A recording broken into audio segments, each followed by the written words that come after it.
Most of the white space in our sector is in the brain. If you look at things like anxiety, depression, sleep disorders, these affect hundreds of millions of people, and the treatments are very poor. The economic impact of some of these conditions is measured in trillions of dollars. The amount of research and development in the industry compared to the size of the market is tiny. That's a really good point you raise. How would you define the problem that Brandon Capital has been founded to solve? So the firm was founded in 2007, and at the time there wasn't much of a biotech ecosystem down under. Since then, we've created over 50 companies, several products that have got FDA approval, and we've raised over $1 billion across 6 funds. We are the largest life science VC in Australia. How much of that was luck and how much of that was really good strategy and decision making? I don't think any of it was luck, actually. We're really fixated on helping companies connect with really good people, and I think that's a very powerful combination. So a lot of the diseases, especially the psychiatric ones, are a bit fluffy, and that's a bit of a problem. But with biomarkers, with better monitoring, with AI, you can go about these things without necessarily curing the disease. You're still going to have a massive impact on it. And the truth is that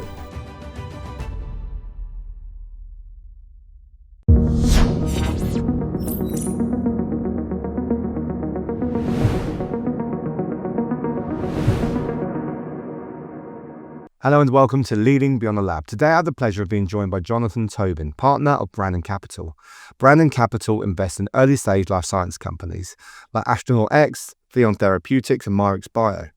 It uses patient capital generated from Australian pension funds, which it uses to back deep science over the long term. Jonathan spends most of his time at the point where conviction matters most, where scientific promise, execution risk and capital collide. Thank you for joining me on the podcast today, Jonathan. Thank you for having me, Lawrence. So I'd like to start this podcast off by asking you a question. In one sentence, how would you define the problem that Brandon Capital has been founded to solve? We've really built the life science biotech ecosystem in Australia. So the firm was founded in 2007 by Nave and Thompson. And at the time, there wasn't much of a biotech ecosystem down under. Since then, we've really matured the sector. We've created over 50 companies, several products that have got FDA approval. We've raised over $1 billion across 6 funds, had multiple successful exits, and over the last 5 years or so have expanded to the Northern Hemisphere, to the US. I joined in 2021, opened the London office, and we've really expanded from there. And so we've got the dominant position in the Australian ecosystem, and now we're growing in London. So is your role pan-European? Yes.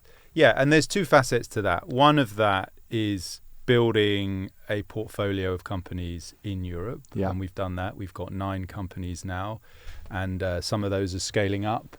And, you know, we've had numerous successful fundraisers over the last few years. Companies like Myrix, Theon, Astronautics and others. And then the other part of that is really helping some of the Australian founded startups to scale up themselves. And part of that is bringing in management, part of it is syndication, connections and so on, and really creating this axis between Europe and Australia, like a transcontinental axis, which we're quite uniquely positioned to do.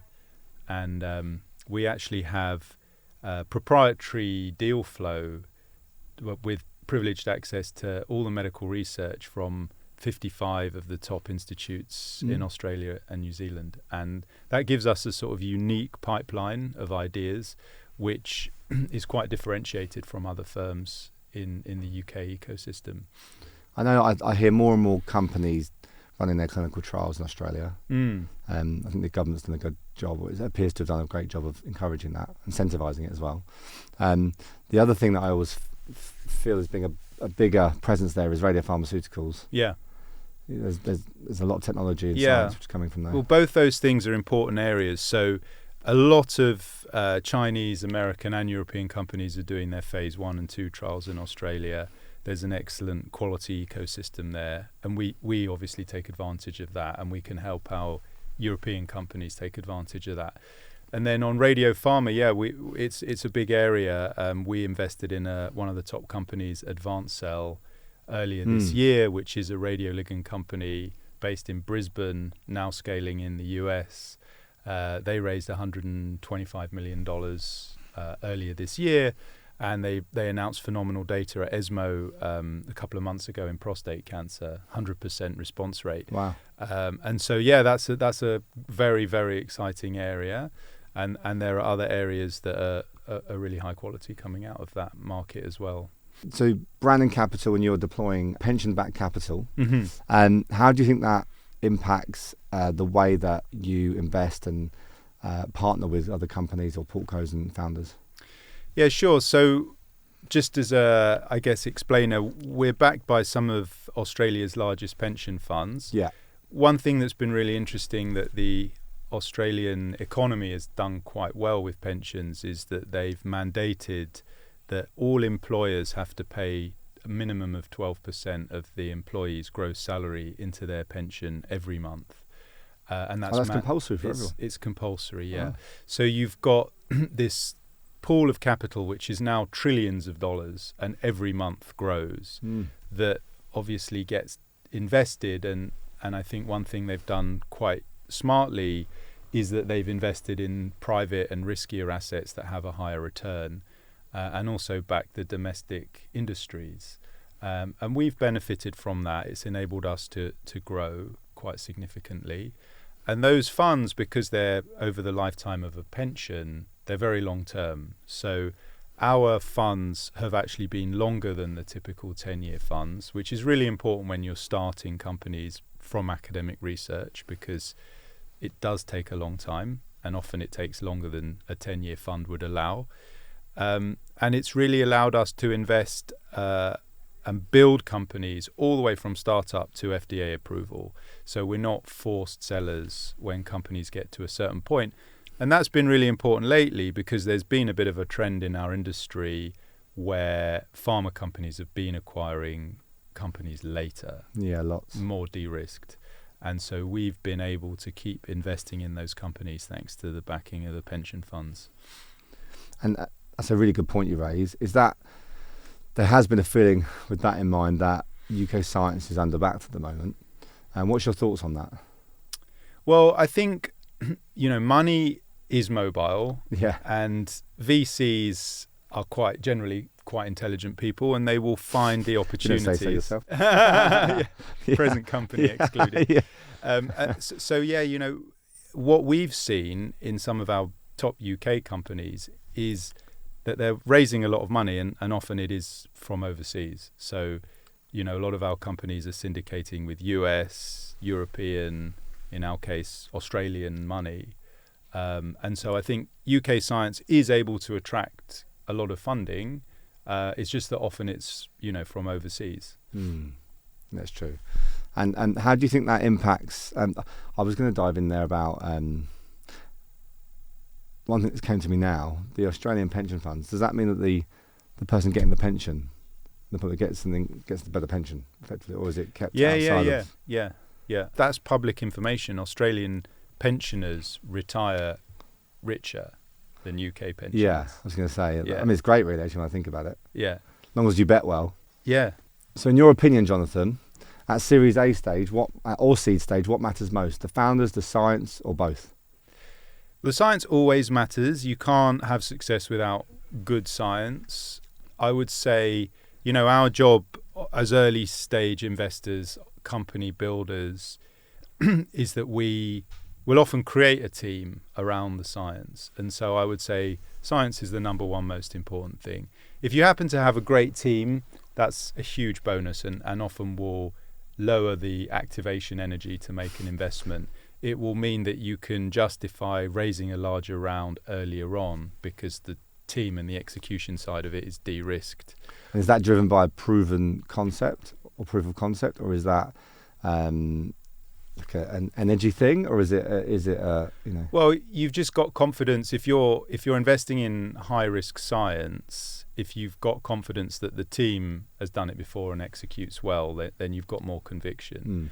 An example of that is a company that we seeded in 2022 with Omega Funds, a company called NRG Therapeutics, which was run and founded by a team that we'd backed in a previous company, which was unsuccessful. But the team had performed very, very well, despite the science not working. And when they came back to us with their second idea for a startup, it was very high risk, but we backed it. The company raised a £20 million seed round, really on the basis of an idea. They executed extremely well, and then raised a £50 million Series B earlier in the year, in September. And that molecule is now in phase 1. So they've gone from idea to clinical trial in about 3 years. And that just shows you what the power of good execution is. And where do you think Brandon Capital's edge goes above the financial provisions that you're making?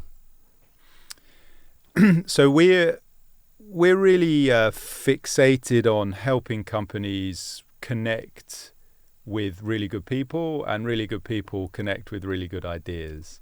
So an example is a company that we have in Stealth, which was a spin out of Monash University in Melbourne. We've been working on it in the background for the last few years. And then we brought in a leader for that company who's based in Switzerland, who's a serial entrepreneur who knows the space that they're operating in. And he has come in, defined the strategy, and is now running the company. And that person would never have come into contact with this idea without us being involved. And the company would never have come into contact with this individual. So really connecting those unlikely interactions. And that's really where, our edge is, because we've got this massive pipeline of scientific ideas in Australia, which nobody in Europe really comes into contact with. And because we have an office in London, we've got all of the co-investors, management, pharma, etc. in this ecosystem, which we can team up with those ideas. And I think that's a very powerful combination. And that serial entrepreneur that you connected the dots with just then, was that someone who's already in healthcare as well? Or Yeah. A biotech executive. Yeah. Exactly. And so with founders like that person, what red flags do founders that you speak with often underestimate when they come to pitch or speak with people like yourself from the investor pool? I think the number one red flag is underestimating how much money and time, but more money, it really takes to get a product to a value inflection point. Mm-hmm. It's very rare that it can be done for, $10 or $20 million. And I've done quite a lot of analysis on this because, we're all geeks, we're interested in the data. And when you look at the companies that have been successful, i.e. exited to a large pharma company for a profitable return, they're almost always, they've raised, 9 figures. Yeah. That's almost always the case. It's very rare that there's an early exit for less than that. There've been a handful in the last few years. But you've got to assume that, you've got to take a drug to phase 2, and therefore you've got to build a team that can do that, and that there's going to be bumps along the road. You're either going to have to pivot to a second asset, or, there's going to be a setback, there's going to be delays, and you've got to build resilience into that plan, because otherwise you're just compounding the risk of what's already risky. And so when you actually look at the data on the successful companies, they have raised on average, $100 to $200 million. And so you've got to factor that in when you're building a company. And I would say that, some seed investors treat biotech as a numbers game. And statistically, it is a bit of a numbers game when you look at the percentage of companies that get a product all the way to market. But as an investor, you've really got to back quality rather than quantity, because to be successful, these companies are going to need a lot of money, and we just don't have the resources to put a lot of money into a lot of companies. And how long do you typically start speaking with investors before you make the deal and invest? Well, I've heard very varying timescales there. Yeah, it varies for us as well. So, we have the benefit in the Australian market of seeing pretty much everything from academia. We also run a very successful grant program, which is now over $180 million, where we can actually invest in science before it's even a company, and that allows us to follow the results, see how things are going, de-risk it. And so sometimes we've been following something for 4 years before we, pull the trigger to start a company and put money in it. Sometimes you see something that's amazing and you need to act. Yeah. Because good deals are often competitive, and there may be multiple term sheets even at the point where you meet the company. So when we invested, for example, in Astronautics, when we met the company, they already had a term sheet and the deal was happening. So we had to move very, very quickly. So it all depends on the situation. But I would say one thing that's really important is that you have to be flexible and you have to be able to seize opportunities when they arise, because sometimes they end up being the best deals. Yeah. And neuro is an interesting one with Astronautics because it's an area that's burned investors in the past. I'd love to get your take on what it was about Astronautics, for example, that you thought about that trend. Well, I'd actually never done a neuroscience deal until a couple of years ago when we invested in NRG, which is an ALS company, which is very risky, but massive problem if you can solve it. And then in the last couple of years as a firm, we've invested in 4 neuroscience companies. So we've got a company that's got a new molecule for migraine, which is actually spun out of a lab in New Zealand. That's stealth. We've got a company that's got a new molecule for schizophrenia, which we spun out of a lab in university in Melbourne. We've got Astronautics, which is going after sleep as a means of treating neuro and psychiatric disorders. All sorts of things are exacerbated by having poor, disrupted sleep, lack of slow wave sleep, etc. And it's really a gateway into a lot of diseases with big markets. And the truth is that the neuro area, and I include psychiatry in that, is a massive area of white space. Most of the white space in our sector is in the brain and the mind. And, if you look at things like anxiety, depression, sleep disorders, these affect hundreds of millions of people. It's not like, even breast cancer, that affects about 1 million people a year. These things affect hundreds of millions of people, and the treatments are very poor. And then you talk about things like autism, which affects now, 3% of the population. It's a lifelong condition. So the economic impact of some of these conditions is measured in trillions of dollars. And the amount of research and development in the industry compared to the size of the market is tiny when you compare that, for example, to cancer research, which is a huge problem, but is very, very well funded in the industry, or even autoimmune diseases like IBD, RA, etc. So I think, one thing that we think about as investors is where is the white space and where is the ball going to bounce in the next 3 to 5 years. And I think, neuroscience is an important area. We've got to do more there. And one thing that's been quite an interesting trend is that I think pharma companies see that as well, and they have been acquiring molecules earlier in neuroscience than they have been in, for example, in oncology or in autoimmune disease. It feels like it was primed for good science and better technology, doesn't it? Which hopefully is the inflection point that we're currently at. Yeah, I mean, the brain is a pretty complicated thing. Just a little bit. And a lot of the diseases, especially the psychiatric ones, are a bit fluffy. There's subjective endpoints. It's like, how are you feeling today kind of thing. Yeah, it's hard to monitor. And that's been a bit of a problem. But with biomarkers, with better monitoring, with smarter ways of designing clinical trials using AI, with better understanding of what drives some of these diseases, and then also treating the symptoms. So, for example, if you can improve the fragmented sleep in Alzheimer's patients, you can have a massive impact on the quality of life, on symptoms, on cognition, memory. You improve the lives of the caregivers who are looking after these people. So you can go about these things without necessarily, curing the disease. You're still going to have a massive impact on it. And with other companies that you've invested in, like Myrix Bio, what was it that stood out for you in terms of that opportunity? Well, Myrix was an interesting case because we seeded that in 2019. It was founded by a venture partner who works with us, a guy called Roberto Solari, who was at GSK for 30 years.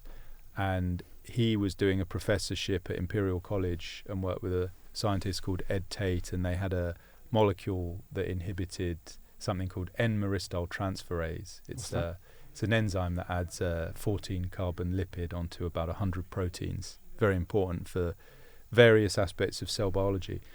And they were looking at this as a drug for treating various types of cancer as a small molecule. And we seeded it with Sofinnova partners.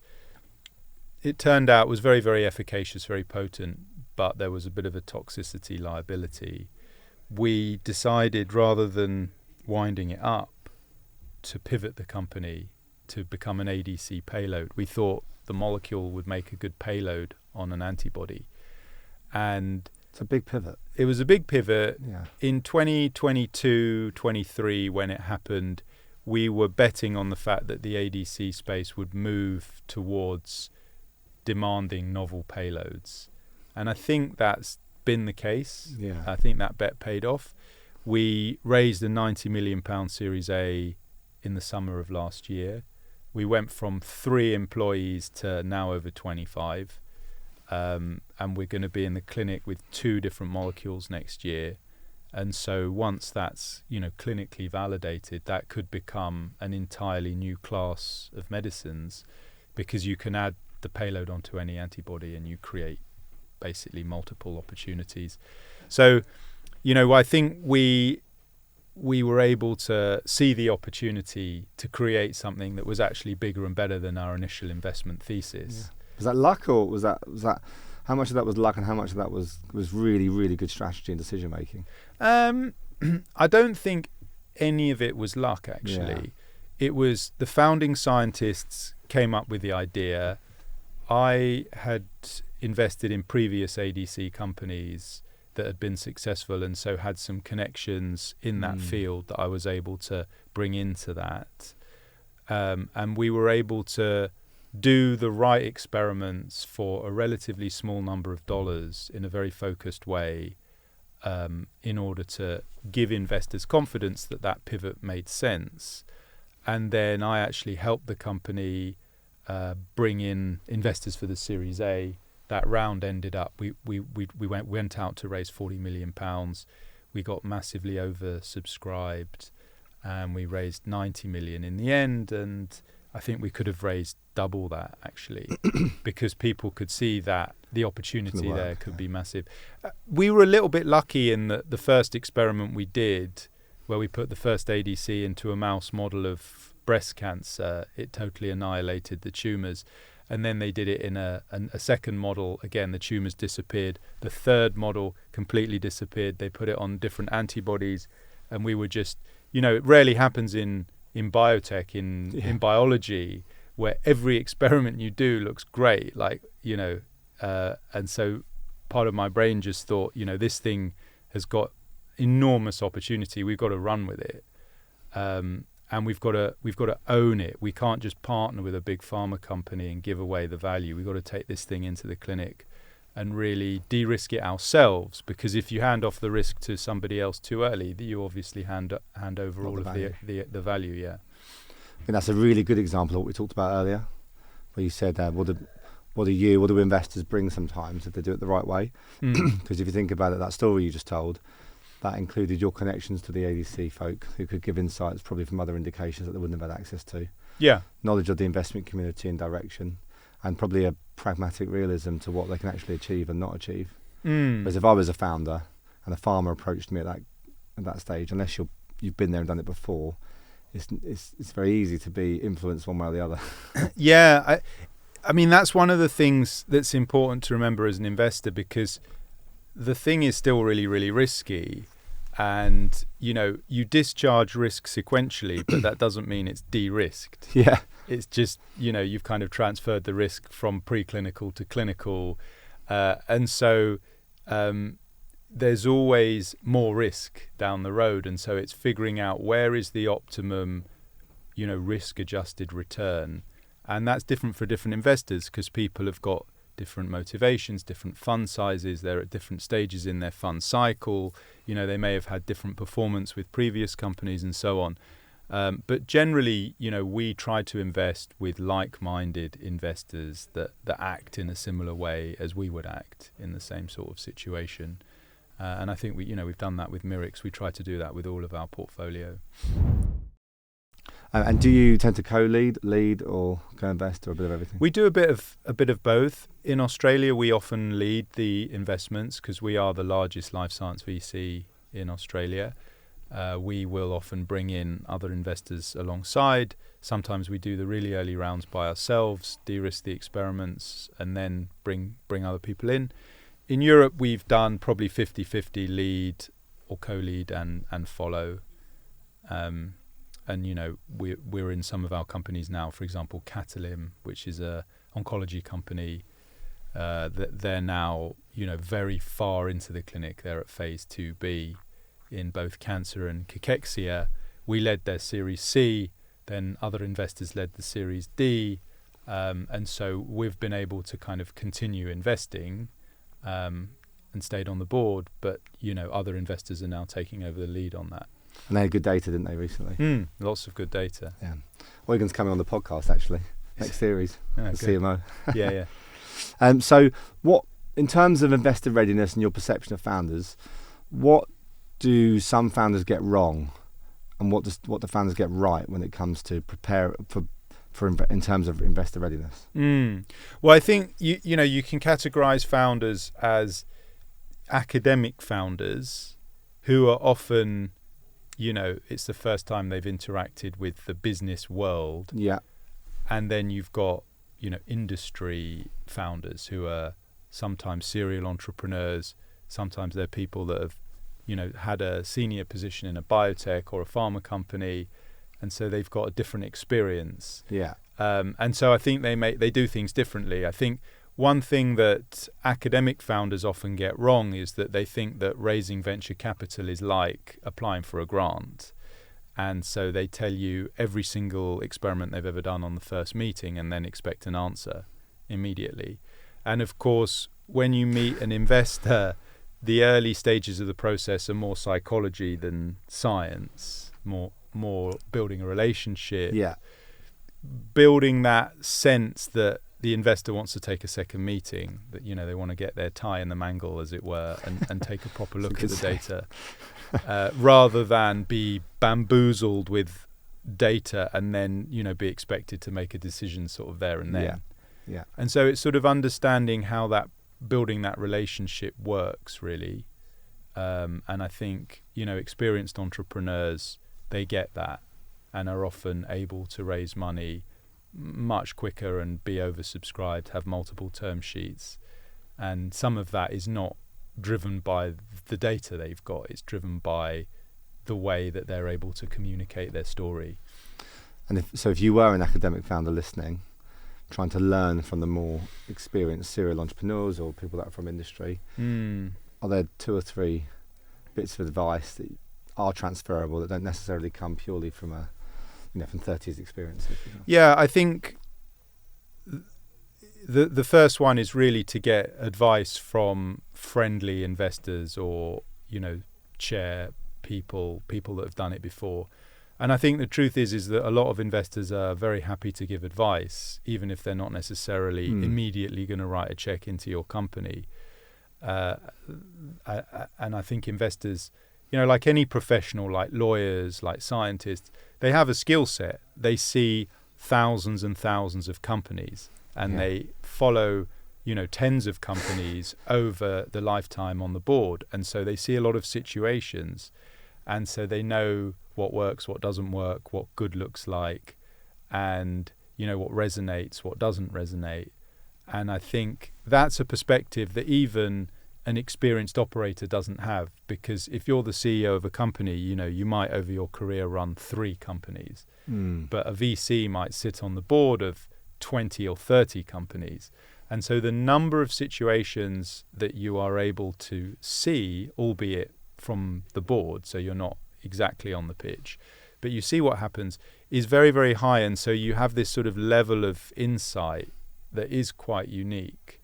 And so I think, if you're a founder, getting that sort of input early on is very helpful, and really sort of using that to craft your pitch, and really seeking out tough feedback. Like if, for example, a lot of people have got poor presentation skills, and I think, giving people the feedback that they need to improve how they present, how they make eye contact, how they don't read from the slides, how they compile their slides, how they put their pitch together so they don't do it in a linear way where you start from the beginning, middle and end. You hit hard with impactful data, on slide 1 even, and you really capture people's attention, hook people in up front. Yeah, exactly.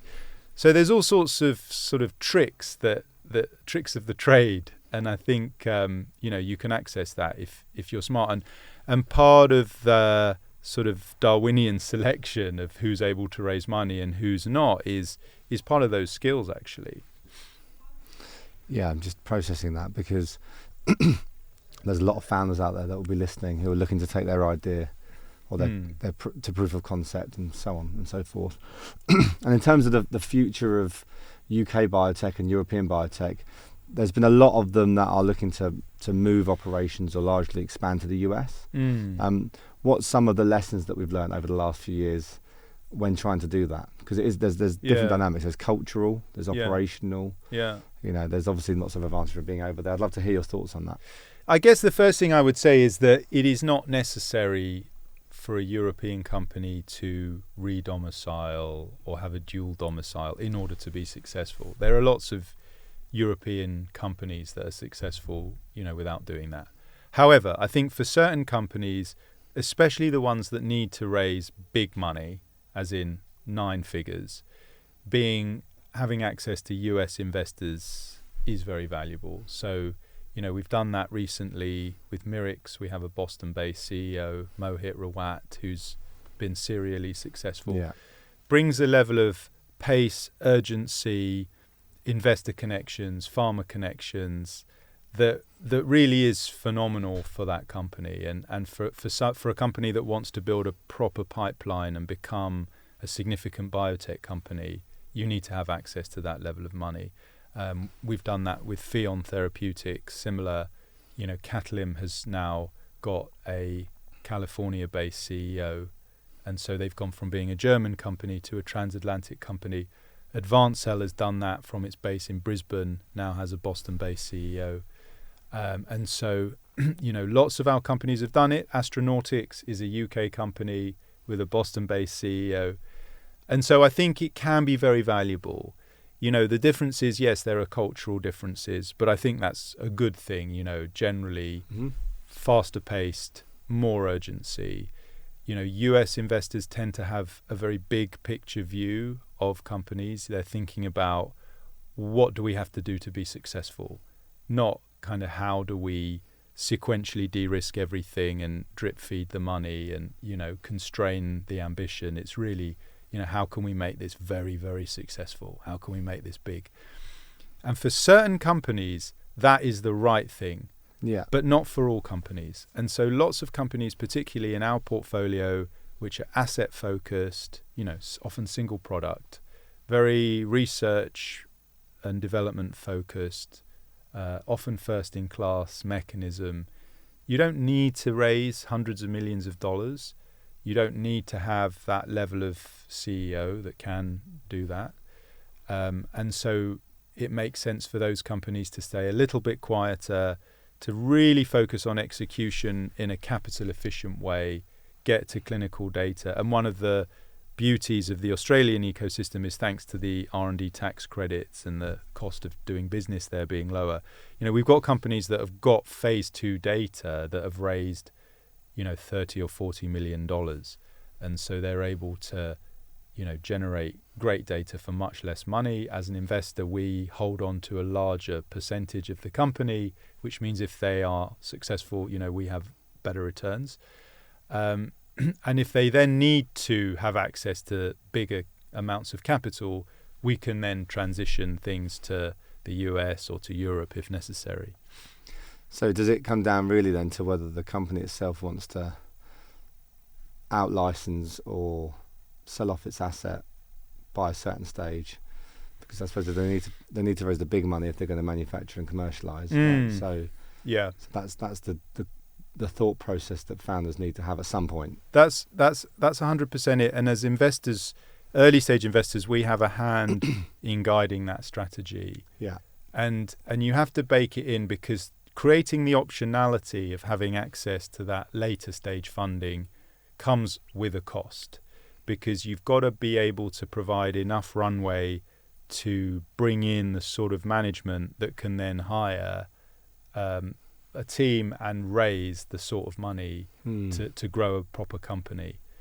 And so you have to decide when you start a company if you're going to keep things very, very capital efficient, or if you're going to go big, or you transition like we did with Mirix. We kind of switched gears from a very small, test a hypothesis and quick kill kind of thing. And sometimes the right thing to do is to do a quick kill and turn the company off. And we have done that quite often. And, often for less than $2 million, you test an idea, it doesn't work, you switch it off. And sometimes the right thing to do is to just, put masses of gas in the tank and go big.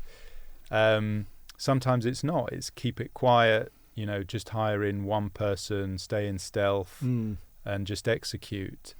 And I think, the biotech ecosystem has changed a little bit also with China, doing fast followers of a lot of the things that our companies are working on. And so sometimes staying quieter about what the companies are working on is also an advantage. Yeah, I've seen a lot of companies stay stealth for a lot longer. Yes. In the past year or two, especially in things like radiopharmaceuticals. Yes. Where the targets and you get companies that sort of announce a $120 million round that you didn't even know existed. Yeah. Yeah, it's funny really, because that never happened 5 years ago. Well, I don't remember that really happening 5 years ago. Yeah, most seed rounds don't even get announced. People don't know about it. They don't get announced often until they're bought by pharma. And the China patent busting topic is an important one. If I take it back to the staffing and search side, 5 years ago there was an association that the quality was not necessarily as good, whether it be in R&D or a different part of drug development. But now I hear that actually the technology and quality of science is super strong. Yeah. So there's tougher competition now for that reason as well. Yeah, tougher competition. There's competition as well with pharma because now as much as 50% of the deal making is with Chinese assets. And so some of that, is manifest with these new cos that are cropping up in Europe, the US, some now even in Australia with Chinese assets that are licensed into a startup and then funded for Western rights to the drug. Pharma companies in licensing phase 1 assets. And so we are competing with those assets, from our portfolio.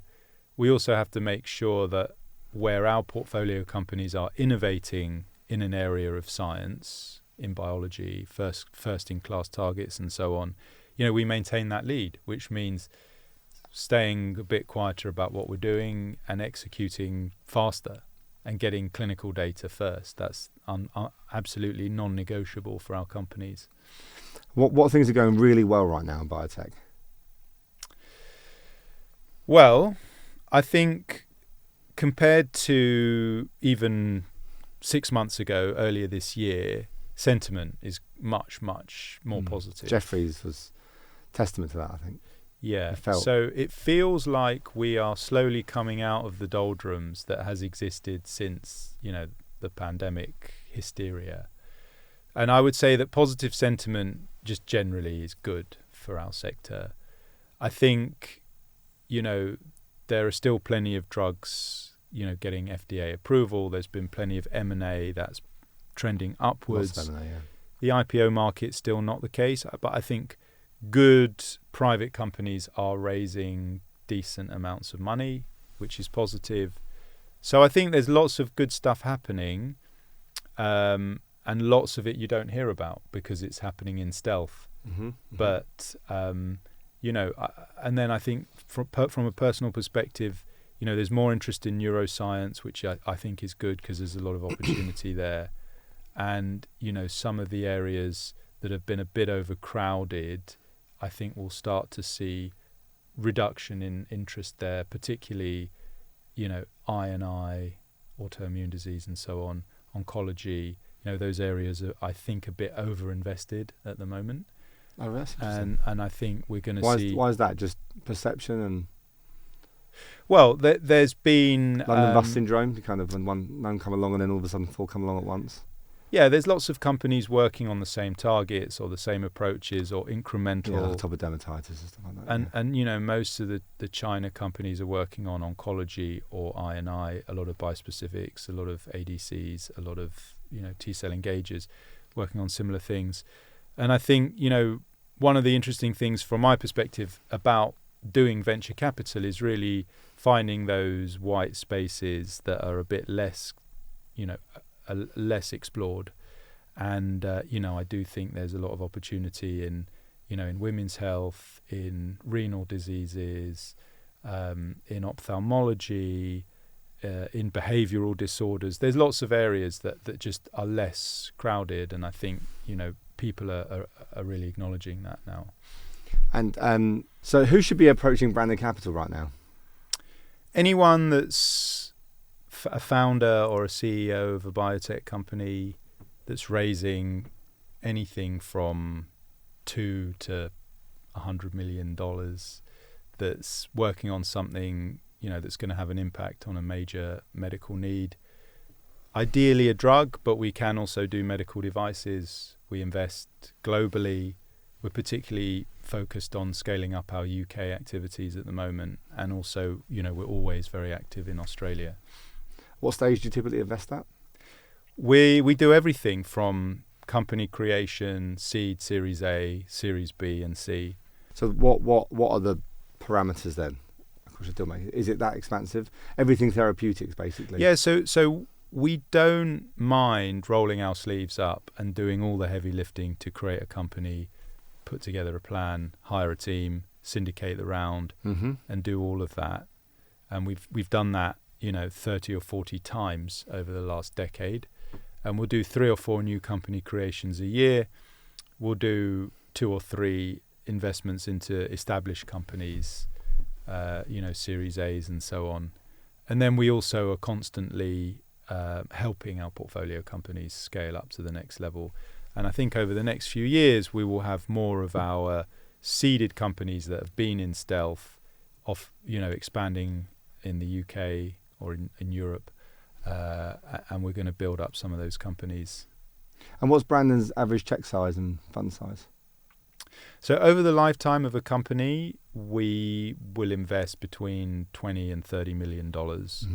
Our last fund, which we closed this year, is 440 million Australian dollars. So it's around 225 million pounds. Nice. Thank you, Jonathan. It's been a pleasure to have you on the podcast. Thank you very much.